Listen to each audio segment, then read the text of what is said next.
News reviews. Gaza Israel वार, 3 घंटे में Gaza गायब। हमास ने इजराइल को चैलेंज किया। के लिए सिर्फ महज 24 घंटे का ही वक्त बाकी है। उसके बाद इजराइल उत्तरी गाजा में किसी को भी जिंदा नहीं छोड़ेगा। वहीं दूसरी तरफ हमास ने इजराइल को चैलेंज किया है, चुनौती दी है कि एक बार गाजा की जमीन पर आकर देखो, हमास इजरायली सेना की कब्र खोद देगा।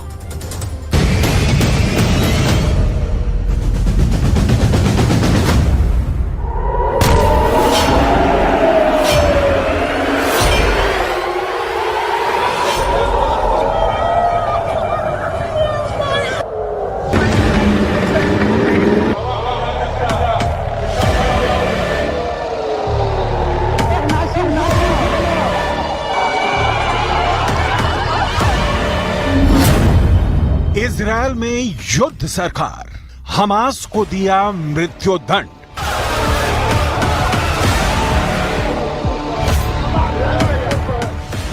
इस वक्त गाजा पट्टी में जितना भयानक खून खराबा हो रहा है उसका अंदाजा शायद दुनिया को नहीं है। 41 किलोमीटर लंबी और 12 किलोमीटर चौड़ी गाजा पट्टी में हमास के हजारों लड़ाके इजरायल से जमीनी जंग करने के लिए बुरी तरह से मचल रहे हैं।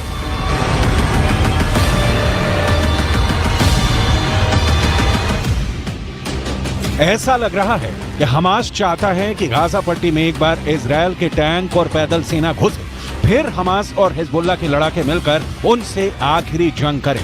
तबाही और बर्बादी की तस्वीरों ने पूरी दुनिया को हिला दिया है। इजरायल और गाजा में 6000 से ज्यादा मौतों के बाद गाजा में भयानक चीखें और दर्द से भरी तस्वीरें दिख रही हैं। मटिया मेट इमारतें और मलबे से निकलती लाशें दिख रही हैं।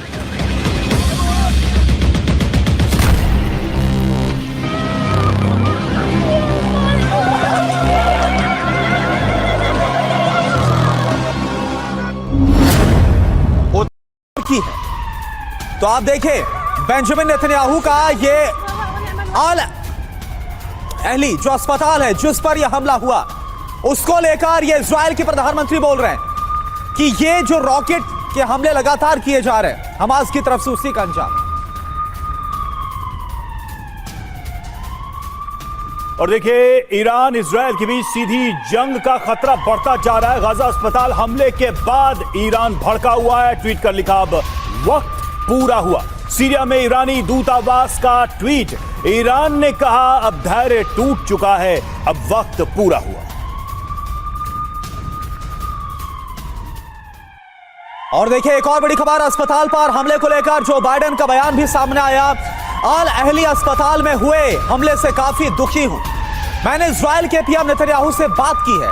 मैंने अपनी टीम को रिपोर्ट पेश करने के लिए कह दिया है। यह जो बाइडेन की तरफ से कहा गया है। और अस्पताल पर जो हमला हुआ जिसमें 800 से ज्यादा जानें चली गई, मासूमों की, औरतों की, बच्चों की, और वहीं बांध टूट गया है। अब बहुत हुआ, अब धैर्य टूट चुका। और देखिए हमारे साथ तमाम जो खास मेहमान है वो मौजूद है। कैप्टन शाह, मैं आपके पास ही आ रहा हूं। अब ये जो ईरान की तरफ कहा जा रहा है कि अब धैर्य टूट चुका है, बहुत कुछ हो चुका है, ये वन लाइन में ये जो स्टेटमेंट दी गई है ये क्या बतला रही है, क्या होने वाला है? उनका धैर्य तब क्यों नहीं टूटा था जब हमास ने 7 अक्टूबर को सवेरे सवेरे एक बारबरिक अटैक कर दिया। तब उन्होंने कहा कि बड़ा अच्छा है, इंटेलिजेंस फेलियर हो गई और इजराइल को एक चपत लगी है। तो अब क्या कह रहे हैं, एक गिदड़ भभकी दे रहे हैं, हिजबुल्लाह को उकसा रहे हैं, सऊदी अरबिया जा रहे हैं और तरह तरह की बातें कर रहे हैं। प्रतिरोधी मोर्चा, retaliation force, resistance force plus मुस्लिम। देखिए 22 कंट्री के साथ घिरा हुआ इजराइल जो है वो 20% मुस्लिम के साथ अपनी सर्वाइवल सुनिश्चित करके रखा हुआ है इतने दिनों से। वो कोएग्जिस्ट करना चाहता है। आज का मिडिल ईस्ट उसे साथ नहीं देगा। ईरान को ये सब करना नहीं चाहिए। जी बिल्कुल बिल्कुल, ये सवाल हैं और ये सवाल तमाम मुस्लिम कंट्रीज और उन प्रोटेस्टर्स से भी पूछे जा रहे हैं कि आखिर अब क्या हुआ। जब पहले ये बर्बर हमले हुए थे इजराइल के ऊपर, तब इजराइल के साथ आप क्यों नहीं खड़े हुए, इंसानियत के साथ, इंसानियत की बात क्यों नहीं की गई? और देखिए ईरान में मस्जिद पर फहराया गया काला झंडा, इमाम रजा के गुंबद पर फहराया गया काला झंडा। गाजा में अस्पताल पर हुए हमले का विरोध यहां पर किया गया। तस्वीरें हम आपको दिखा रहे हैं किस तरीके से यह प्रोटेस्ट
गाजा पर फाइनल अटैक में देरी क्यों?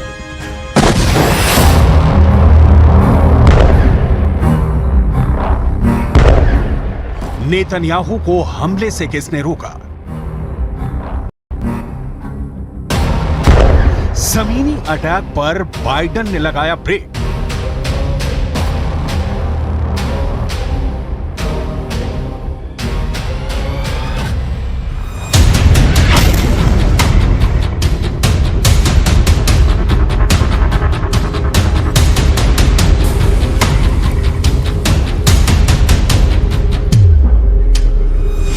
इजरायल और हमास की जंग के बीच में सुपर पावर अमेरिका ने तेल अवीव में खूंटा गाड़ रखा है। जंग शुरू होने के बाद अमेरिका के विदेश मंत्री दूसरी बार इजरायल पहुंचे हैं। वो खाड़ी देशों की यात्रा करने के बाद इजरायल पहुंचे हैं, यानी युद्ध रोकने के लिए कूटनीतिक रास्ता तैयार करने की कोशिश में है। एंटनी ब्लिंकन और अमेरिका की यही कोशिश है कि ये जंग अब आगे ना बढ़े और किसी तरह से इजरायल और हमास में समझौता हो जाए। लेकिन लगता नहीं कि इजरायल के प्रधानमंत्री बेंजामिन नेतन्याहू ब्लिंकन के कहने पर रुकने वाले हैं, और यही वजह है कि आनन फानन में अमेरिका के राष्ट्रपति ने तेल अवीव पहुंचने का कार्यक्रम रख लिया। ब्लिंकन की कोशिशें नाकाम हो रही हैं, तो नेतन्याहू को रोकने के लिए जो बाइडेन को जंग के बीच में इजरायल पहुंचने की योजना बनानी पड़ी। अमेरिका के लिए इस समय सबसे जरूरी है हमास के पास बंधक बनाए गए अमेरिकियों और विदेशियों को सुरक्षित बाहर निकालना।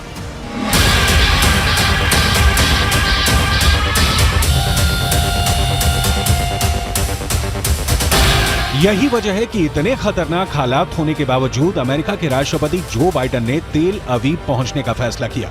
बाइडेन उस इलाके में दाखिल होने वाले हैं जहां पर हर रोज रॉकेट से अटैक हो रहे हैं, जहां पर ब्लिंकन को भी बम शेल्टर में घुसकर अपनी जान बचानी पड़ी, जहां हमास की मिसाइल आसमान में लगातार पहुंच रही है।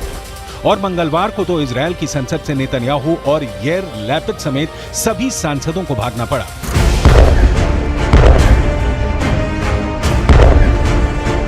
जाहिर है हालात बहुत ही नाजुक हैं, बहुत ही खतरनाक हैं, और इन सब के बीच जो बाइडेन तेल अवीव की यात्रा पर आ रहे हैं। मकसद क्या है? 5 पॉइंटर से समझिए, जैसा कि अमेरिका के विदेश मंत्री एंटनी ब्लिंकन ने बताया।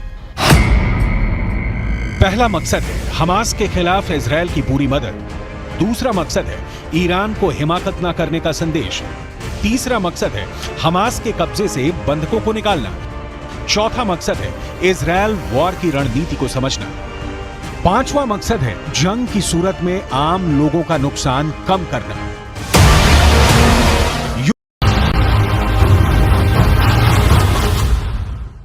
As deconflictions between Israeli and Hamas forces continue intensively, the Hamas militia has incurred the wrath of God.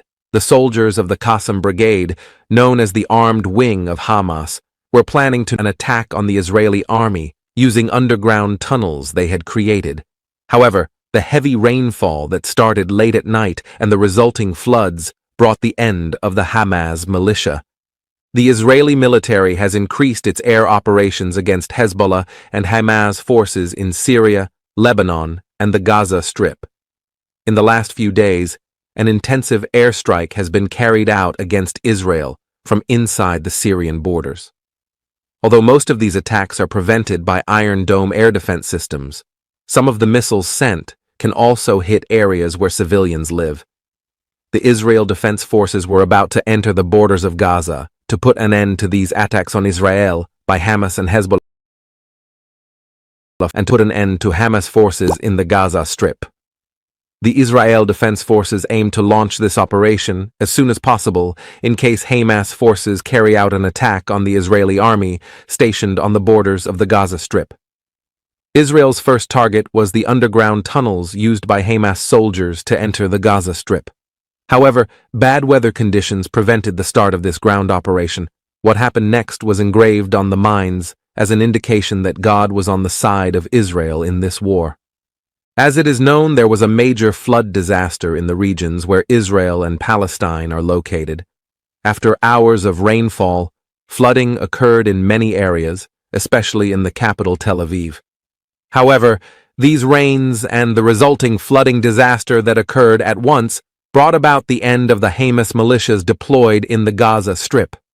According to the statements of the Israel Defense Forces officials, the underground tunnels used by Hamas were flooded with water.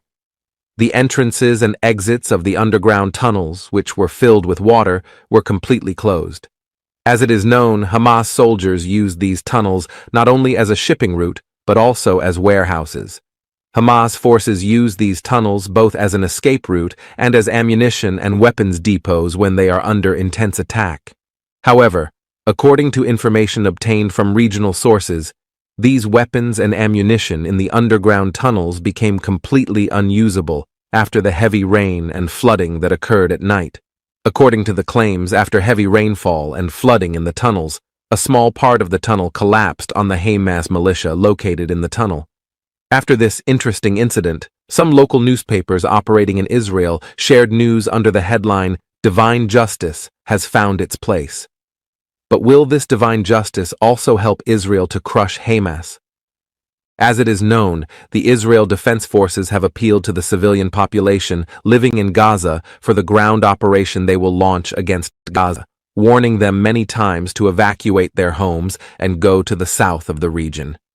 It is known that aircraft belonging to the Israeli Air Force have issued warnings by distributing leaflets from the sky for civilians living in Gaza City to evacuate the city. In the same way, Israeli Army spokesman Avichai Adrei addressed the residents of the Gaza Strip, stating that they should leave the city center soon and gave a 6-hour deadline. As of now, the evacuation period given by Israel to the people of Gaza has expired. The Israeli army has completed preparations for a ground operation to be launched into the Gaza Strip, but subsequent events caused this ground operation